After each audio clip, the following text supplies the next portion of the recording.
الجميع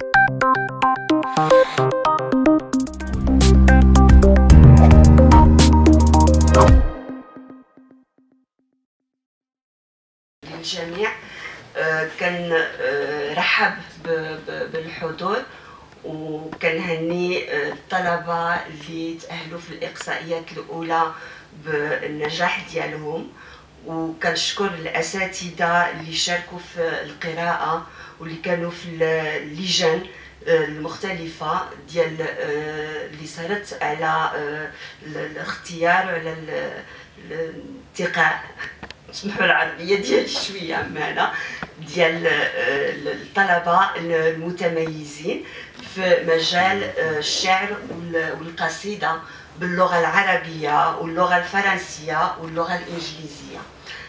غادي نستسمح من الحضور، غادي نبداو باللغة الفرنسية مجال الشعر، لأن الأستاذ اللي في اللجنة رئيس الشعبة وعنده اجتماع في 10.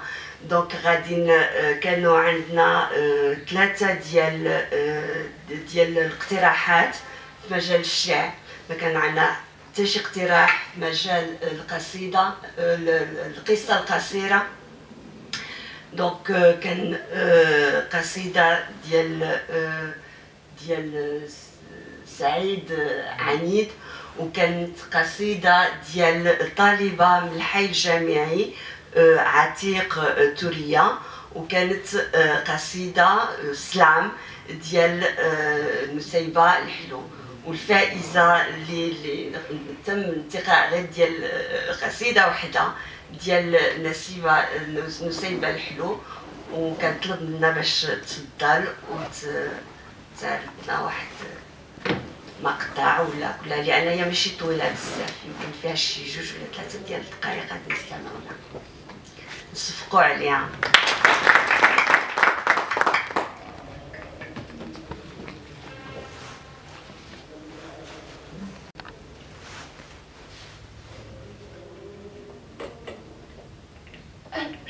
Donc le titre c'est Un amour.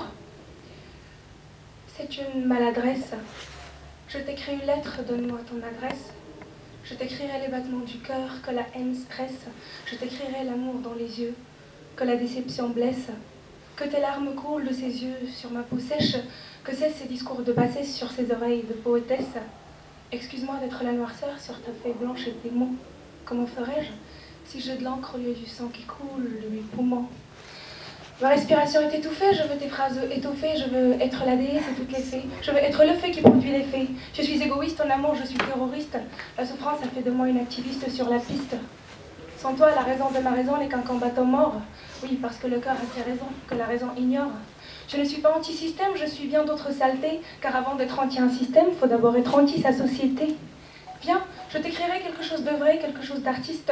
Je t'écrirai des métaphores plus belles que celles qui existent.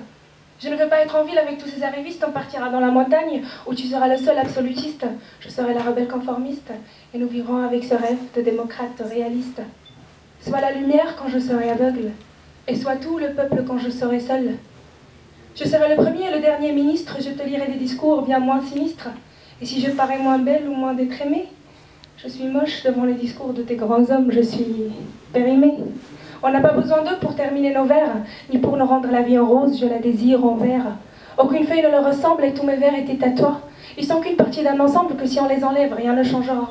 Ne cherche pas à me comprendre, j'écris divers dans un vers uni. Je vis divisé dans un univers.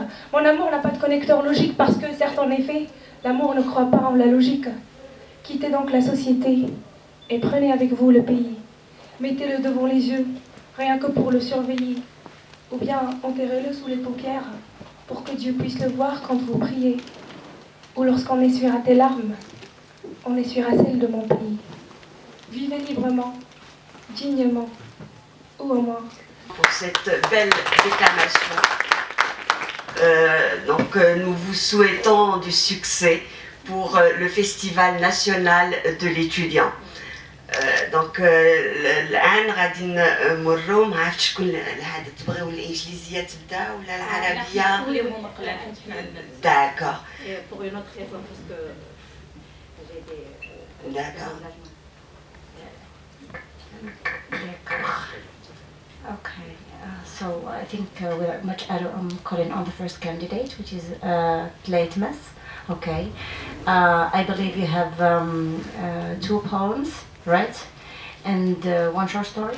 No, or just two poems. So, how, d'accord. Notre candidate, il a deux poèmes. Je ne sais pas si elle doit lire les deux ou bien elle choisit un seul. Donc, I think yeah. Okay. Good luck.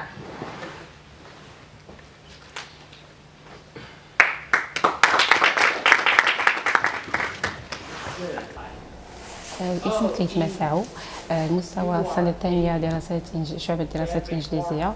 مسابقتي اليوم جاءت في إطار مسابقة شعرية نظمتها كلية الأدب والعلوم الإنسانية المنطوية تحت لواء جامعة شعيب الدكالي بمدينة الجديدة، والتي أتاحت الفرصة لمشاركين ينتمون لجميع المؤسسات التابعة لجامعة شعيب الدكالي بمختلف لغاتها المشاركة بأشعارهم بقصصهم القصيرة في إطار أيام إبداع الطالب، التي تعتبر فرصة لنا كطلبة للتعبير عن آرائنا ولمشاركة إبداعاتنا مع طلبة على العموم والأساتذة على الخصوص. I'm a second-year English student, and I'm also the Student Empowerment Club president. I'm very happy to have the opportunity to participate in this contest. My poem title is "Why It Wouldn't Be Me." Just before I get into recite my poem, I want to share with you the inspiration and the reason why I wrote this poem, as well as the choice for the title itself. My inspiration was a quote, a very famous quote said by the great Indian leader, Gandhi. "Be the change you want to see in the world." When I was in 6th grade, our teacher one day asked us about our dreams. She stared at us strangely for a while, pointed out her finger at me and said, "Would you stand up and tell us your dream, Tleitmas?" At that moment, my hands were shaking, my legs were trembling, my heart was beating so fast, and yet I decided to stand up like a politician and said, "I want to be a leader to make a change in the world." You might suggest what happened.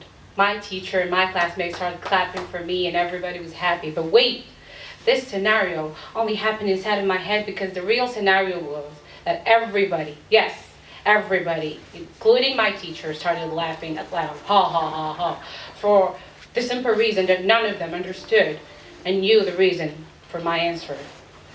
As years passed by, I met by chance the same teacher who asked me ironically the same question, and I told her I'm in the process of becoming a leader. This time, she didn't seem to laugh, for I believe she understood the lesson. So I had to make this confession and try to come up with a suggestion of what does every letter in the word change stands for. C. C is for dealing with everyday challenges and choices with creativity. H. H is for working hard to make this world a better place for humanity. A is for standing for all, taking risks and assuming responsibility. N is saying no to negativity. G is for our great accomplishment done with a sense of sensibility. E, and the most important one, empowering ourselves, changing the world and being remembered for eternity. Change, a small and a tiny word, holding so much meaning. The first moment you start believing it, your life will surely start gleaming. And that's why I never try to explain my dream. And yes, they told me that life is not beautiful as it might seem. And I recall what my mom used to tell me. Darkness extending the light. People will always try to impose their opinion. You should do this or you just might. If you really want to achieve your goals, you must fight. Don't make wishes and stand aside and say, "Well, I said wake all night." Work hard and do your best. At the end of the day, you'll feel satisfied, so have some rest. And remember that people are always going to be there. Try to break you down, talk about you, watch and stare. And as long as you're convinced you're doing good, you shouldn't care. And everywhere there is bad and good, and not all things happening around need to be understood. These are nothing but a few things that I learned to be who I am today. And as any one of you, I'm still trying to make my way. See, they told us that in order to survive, we should keep our heads to the ground. They put limits and ask us not to overstep the bounds. And they will try to tell you that change is hard and even impossible. Well, I tell you, change is possible. Just look around. Change starts with me and you. Change needs us, me and you, to take actions, to make interactions. Bottom line is, it doesn't matter what you have or who you are, because at the end of the day, and after all, we'll go under earth. What really matters is what you do between your death and birth. Make change in the world because it worth the effort. Thank you. Thank you so much, Clay, for this very and highly inspirational poem. And I think the second candidate, la deuxième candidate n'est pas là. Je ne sais pas comment procéder avec son travail, mais la troisième candidate est là. Donc on passe à Mademoiselle Rania de l'ENCG pour lire un petit extrait de son novella, c'est ça? Oui. Sa nouvelle, ok, short story. D'accord.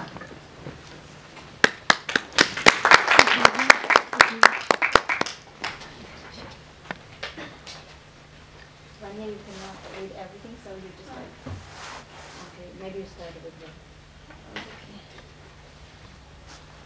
I'd like to present myself, Rania Shrami, and I wrote this story as I got the idea from a friend's dad who had the same life, and I added, of course, some parts of my imagination.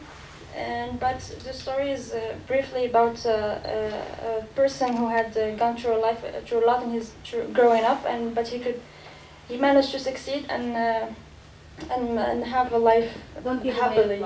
And so Joseph got out of work at around 7 p.m.